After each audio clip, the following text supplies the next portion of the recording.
If you're watching this video, I know a couple things. I know number one, you're saving money.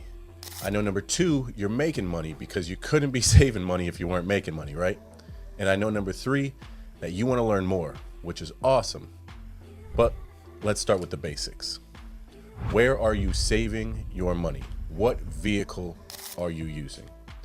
I'm Sean King, Infinite Banking Practitioner, and today we're going to break down which tool is best to accomplish your financial goals. So let's hop into it.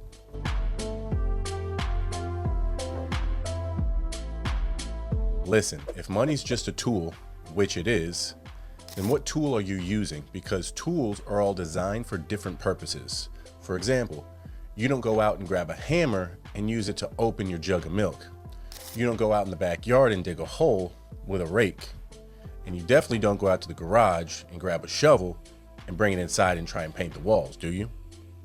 You see, what I'm saying is every single tool has a specific use.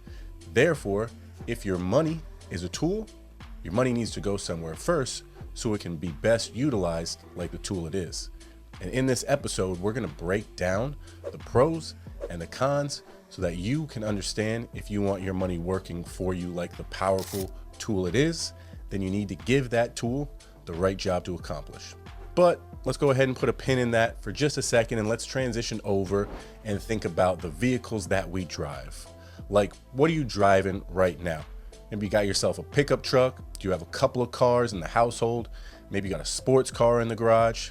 Think about why you have multiple vehicles and why did you pick the vehicle that you did. So there's a couple different reasons people pick vehicles. Number one, it's the cost, right?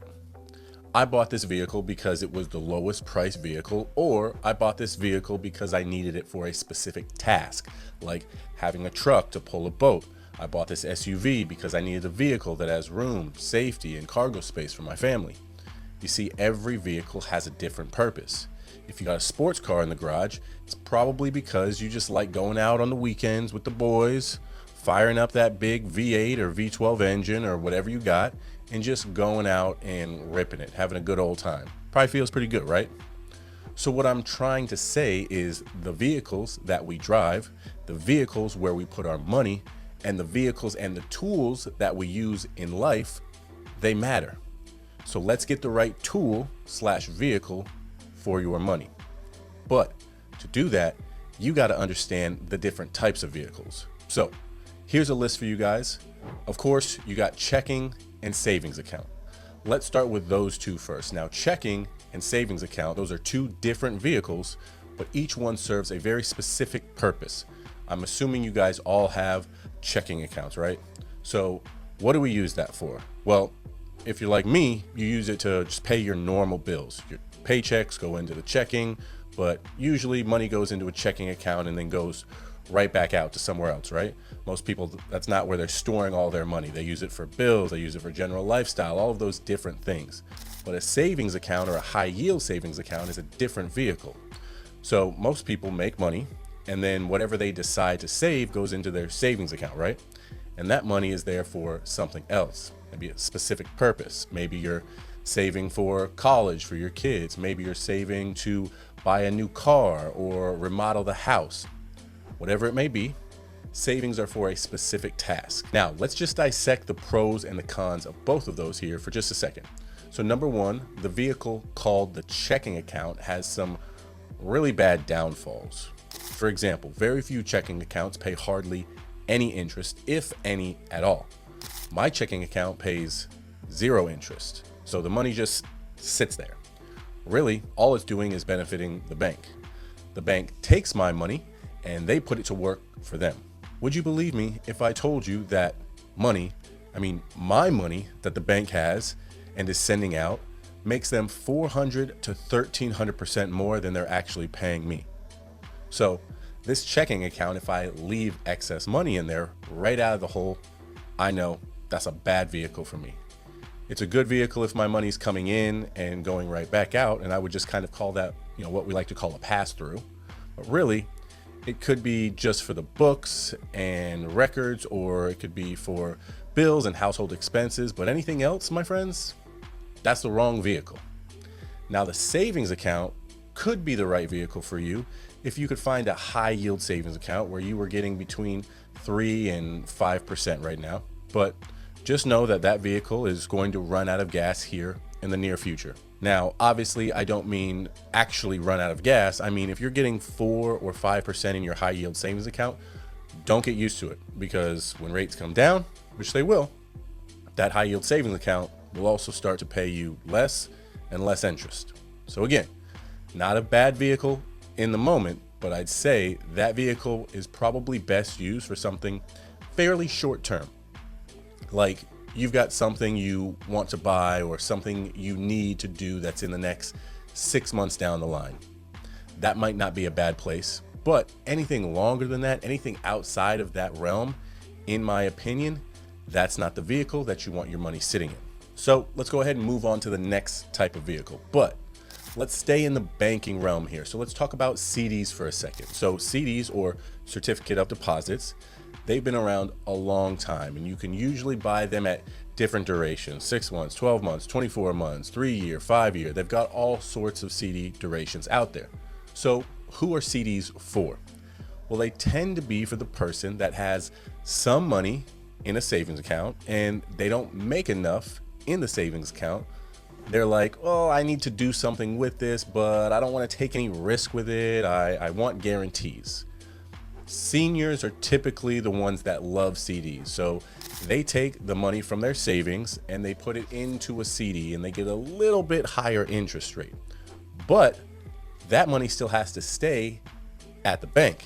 As a matter of fact, if you take the money out of your CD before the maturity date, you'll basically be paying a penalty, meaning you'll be giving back some of that interest that they actually paid you. Not only that, but the interest on most CDs, unless they're owned in an IRA, that's going to be taxable. The interest on your savings account, also taxable. I know a lot of people don't think about that. Oh, and if you're lucky enough to even get any interest on the checking account, guess what? It's going to be taxable too, my friends. Not only that, but all three of those bank vehicles are probatable, meaning if you die, those assets become probatable assets, which means attorneys get involved. Need I say more? So I'm just trying to go through these and explain the bank channels.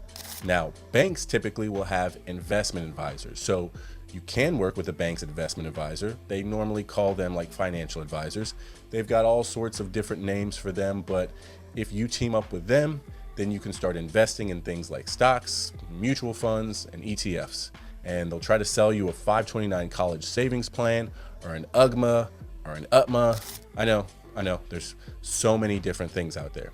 But once you move into the investment realm, know this one thing: you're moving away from guarantees.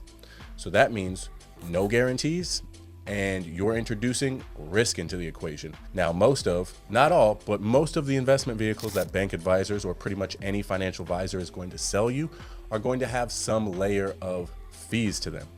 Remember, the CDs really don't have fees. Savings account don't really have fees, but they kind of do.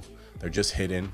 Checking accounts actually do have fees, and believe this or not, but in a checking account and a savings account, the bank's goal is to make sure that those little fees, those statement fees, and all those little extra fees you see for $5 here and $2 there, well, they're trying to get back all of that interest that they'll end up paying you. If you don't believe me, do the math. Add up the interest that you earn in your account and then look at all the fees that they charge you at your bank and just compare the two and figure out how much did you actually make when it was all said and done. I bet it'll surprise you. So when we get into the investment side, investments have to be sold, okay? Key word here is sold to you by a registered representative, meaning they've got security licenses. If it's stocks or other stock-like instruments like ETFs, then they must be sold to you by a Series 7 stockbroker. They don't call them stockbrokers anymore. They call them financial advisors, but they've got the 6, the 63, maybe 65 or 66, and a Series 7. That's not really important. I'm just trying to explain who's dishing out these vehicles, who the person is that's selling you the vehicles. So CDs, savings accounts, and checking accounts, those are taken care of by the bank associates, but the financial advisor at the bank is the one that's selling you the investment. So that vehicle, AKA the investment, is wide and it is deep. There's a lot of different things, everything from variable annuities. They can probably give you fixed annuities, which are guaranteed annuities. I like those. That would be something to kind of compare against a CD.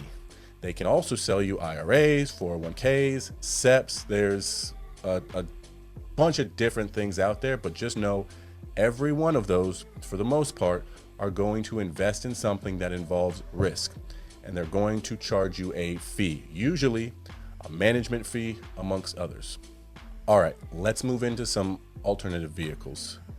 First up, we've got real estate. So you can invest in real estate, right? You can take your money from your savings account. You can go buy real estate, or if you didn't want to buy real estate, you could take your money from your savings account and you could lend it on real estate deals if you didn't want to do all the work. So real estate is I think it's a fantastic vehicle to use because real estate can give you security of your money because you got a tangible piece of property here. Now, real estate can also give you tax deductions because the real estate can also act as a tax deductible expense in some fashion, especially if you start doing things like remodeling. Not only that, but real estate can also provide you an income stream. If it's rent, it can provide you capital gains income if you're flipping or selling real estate.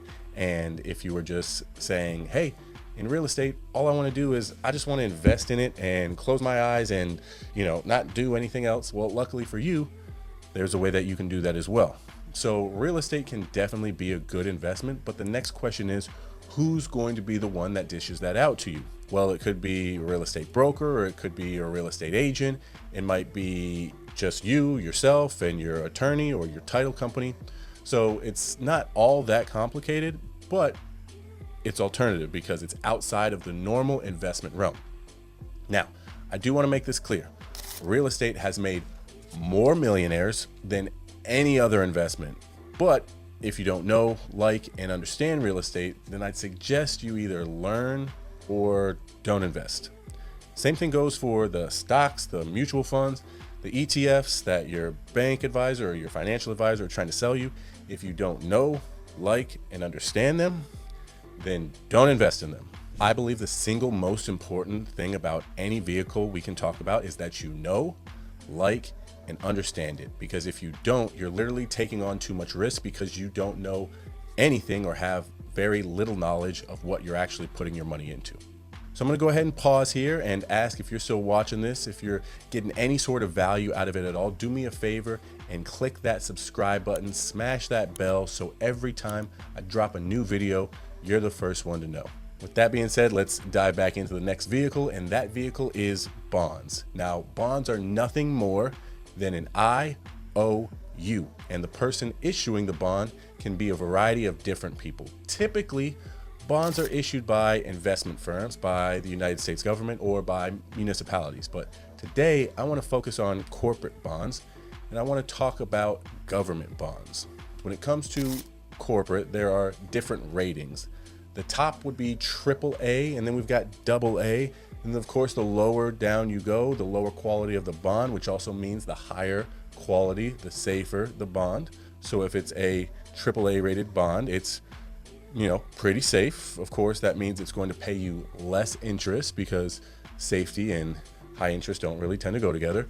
The more risk you take on, the lower down those letters you go. So if you're going to like an A bond or, a double B bond or a C bond, it's going to be a lot more risk, but it's going to pay you a lot higher interest rate. You can even go down to what they call junk bonds.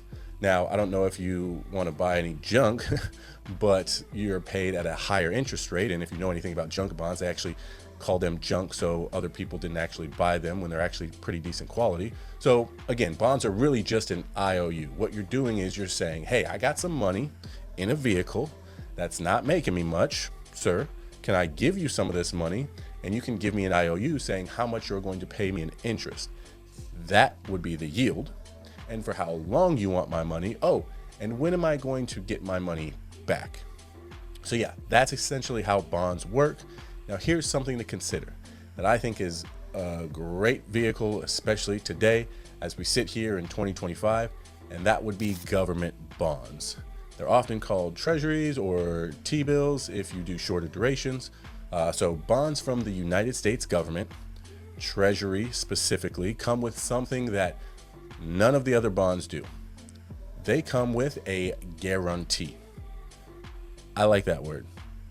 I'm assuming you do too. Now understand, that guarantee is the full faith and credit of the United States of America. To my knowledge, there's never been a bond issued by the United States that has defaulted. They've always paid their debts. Not sure if you can count on that, but if you take your hard-earned money from your savings account and you buy a treasury bond or a T-bill, what you're doing is getting the full faith and credit of the United States government. Now, because of the low-risk nature of T-bills or government bonds, they typically carry a lower interest rate, but that's all going to depend on where the rates are at. For example, back in 2024, last year, Mr. Jerome Powell and the Fed jacked rates way up, so those super safe bonds were paying you a really good interest rate. All you had to do was pick and choose how long you wanted that bond to pay you and that interest rate, and then at the maturity of the bond, you'll get all of your money back and you have received interest. But you see, here's another thing a lot of people don't know about bonds. If you bought a 10-year treasury bond, some people think you got to own that thing for 10 years, that you're locked up. And they don't like that. What I want you guys to understand is that you could buy a treasury bond today and you could sell it tomorrow. Technically, it's the most liquid type of bond you can buy because everybody wants a treasury bond. But here's the thing, is a treasury bond the right vehicle for your goals? Well, I guess you should be asking yourself, what are my goals? Now, what I want to do before I get into the final vehicle is I want to transition into what I call the metrics. So the metrics are pretty interesting, and I think it's important that you understand them because I think they'll be of great help with your overall decision on, is this the right vehicle for me and what I'm trying to accomplish. So the metrics you need to look at for any vehicle you're going to put your money in are, number one, safety level, aka your risk tolerance. How much risk are you willing to take for that desired return? Now, some people are going to be like, I don't want to take any risk, and that's kind of me. I'm very low risk. Some people are saying, all right, Sean, I'm down to take a little risk. And then we know those few people who are like, screw it, Sean, I'm putting it all on black, baby. I believe in high risk, high reward. It's good to understand where your tolerance level is. So the next metric is liquidity, meaning your level of accessibility. How quickly can I get access to my money? So you're probably not going to want to take your money and put it into a CD if you might need that money back next week. That would be what we like to call stupid. You're also not going to want to take your money and put it into a long-term bond if you need that money back the next day. So you've got to look at liquidity. I think that's super important. In my opinion, liquidity is very important to me, and so is risk. I worked hard for my money. I want the lowest risk possible, and I want the highest liquidity possible so I can use that money. I don't know if you guys agree. If you do, go ahead and let me know in the comment section below. But the next metric is going to be cost and fees. Okay, so cost and fees. Remember all those different vehicles I talked about before had fees. Checking accounts, they charge you those stupid statement fees. I had like a $15 one the other day. They charge you all of those little hidden fees, NSF fees, savings accounts, the same thing, all of them. CDs, although you're not charged a fee for the CD, you are if you take the money out. Remember that. Basically, they take back some of the interest that they gave you, so that would technically be considered a fee in my mind. And then I mentioned the plans you could get into through the previously mentioned advisors, and of course, you remember those have all sorts of fees. So yeah, just understand cost and fees. Now, if you were to ask me, I'd tell you I want the lowest cost, but I also would say cost is only an issue in the absence of value. Now let's pause this for a second. I want to ask anyone out there that has a nice car or something. So you probably paid a pretty penny for that car, right? Maybe you got the new Ford Raptor and Corvette. Maybe you splurged and got the Porsche you've had your eyes on for years now. If that's the case, I imagine you paid a lot for that car, right? And why is that? Quality, right? Maybe it was a good investment and you'll be able to sell it for even more later on. Or maybe you've just always loved that car and now you could afford to own it yourself. You see, Cost is only an issue in the absence of value. What you value will determine the cost level of what you're okay with spending. You're not going to walk into a Ferrari dealership and expect to pay what you would pay for a Honda Civic that everybody breaks into and steals. You already know the cost and you've accepted that because you believe in its value. The same thing goes with tools. When you go into Lowe's or Home Depot, when you're looking at tools, there's cheap shovels and there's expensive shovels. What's the difference? Value. One is probably a lot higher quality and will most likely last longer. There's a good chance one will do the job more efficiently as well. But if you're a cheapskate and you just enjoy buying the cheapest one, great. We know a lot of cheap people. They tend to be Dave Ramsey's people, let's be honest. You know, the ones that are always saying like, buy term, invest the difference, which is actually pretty funny because they don't actually do that. They just understand the fact that it's cheap. But, sorry, remember, cost is only an issue in the absence of value. If you really understood that, you know term is the most expensive life insurance you can buy, and I have a video breaking down those exact numbers. But let's go ahead and move on. Maintenance. This should be a big metric that you look at. How much maintenance does your vehicle you put your money into require? If you're putting your money into a stock account, that's a lot of maintenance. Oh, wait, I forgot. You got a financial advisor. I'm sorry, you just turned over all the control of your money to your financial advisor and assume that they look at your portfolio every day or every other day, right? Let me ask you this. Do you think they're really looking out for your best interest? Do you think they really care how your money is being allocated based on exactly what you want? Do you think they're laying up at night being like, man, I hope Gary really likes what I'm doing here with these options that I'm picking? Understand that you're the best steward of your money and you always will be. So you need to really look at the maintenance of your vehicle. I'm gonna give you an example here. If you buy an old Ferrari, the maintenance is really high. If you buy any old car, the maintenance tends to be higher than if you got a new one, right? We all gotta accept that. So the question is, how much maintenance are you willing to accept for the vehicle that you put your money into? It's totally up to you. But the last metric that I want to touch on that I actually mentioned earlier is performance. Now, the way that we view performance can be based on multiple different things. One of those things is whether or not you're focused on short-term or long-term time horizon. You guys know I promote long-term thinking paired with low risk and guarantees. That doesn't mean that I don't send my money out to other investments. Believe me, I do. But I'm always funneling my money through my personal banking system first, because I know once it touches my account, it'll be in there performing for the rest of my life. So now that we've gone over the vehicles, we've gone over the metrics and all the other different things, what I want to do is I just kind of want to out loud walk out with you guys what the perfect vehicle would look like, its attributes. What are some of the things that we would want it to have?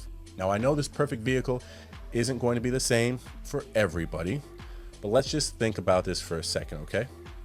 If you could design the perfect vehicle to put your money into, what would some of those things be that you want that vehicle to have? Well, for me, you guys, I know I would want guarantees. I harp on that all the time. I love guarantees. I would want some of my money, if not all of my money, to be guaranteed to me. Why?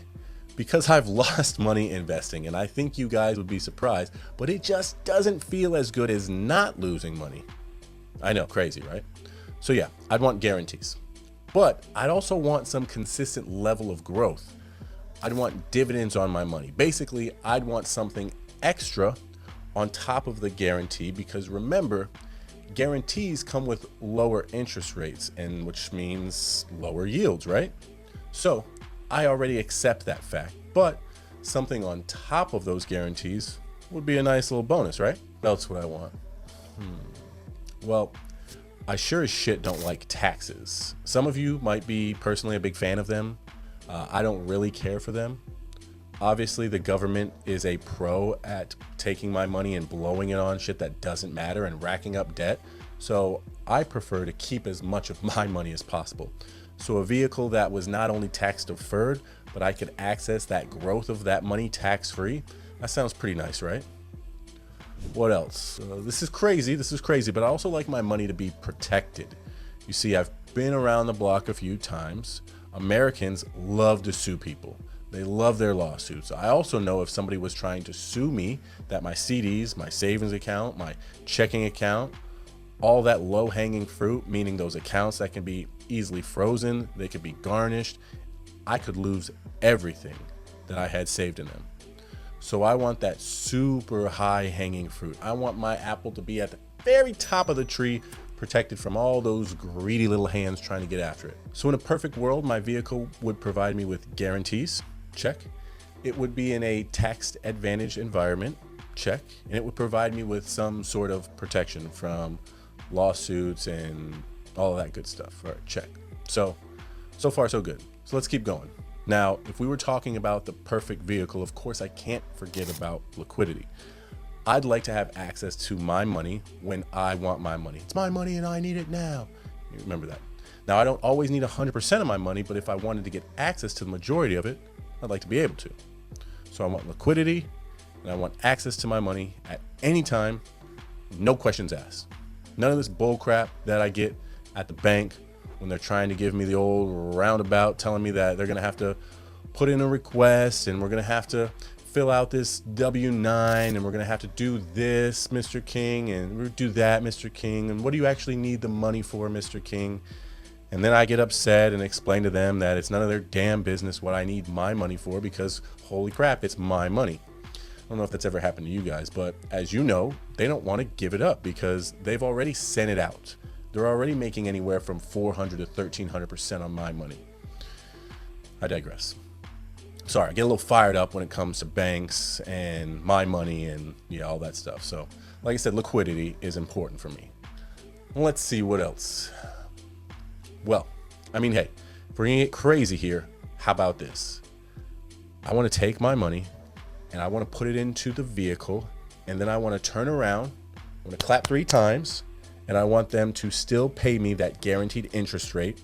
I want them to still pay me that little cherry on top, AKA those dividends, remember those dividends, but I want those guarantees and those dividends on top of the total amount that was in there before I pulled the money out and went and spent it elsewhere. How about that? Now I know, I've always been a dreamer. I really just want my money to always be earning for me. It's hard enough out here making money.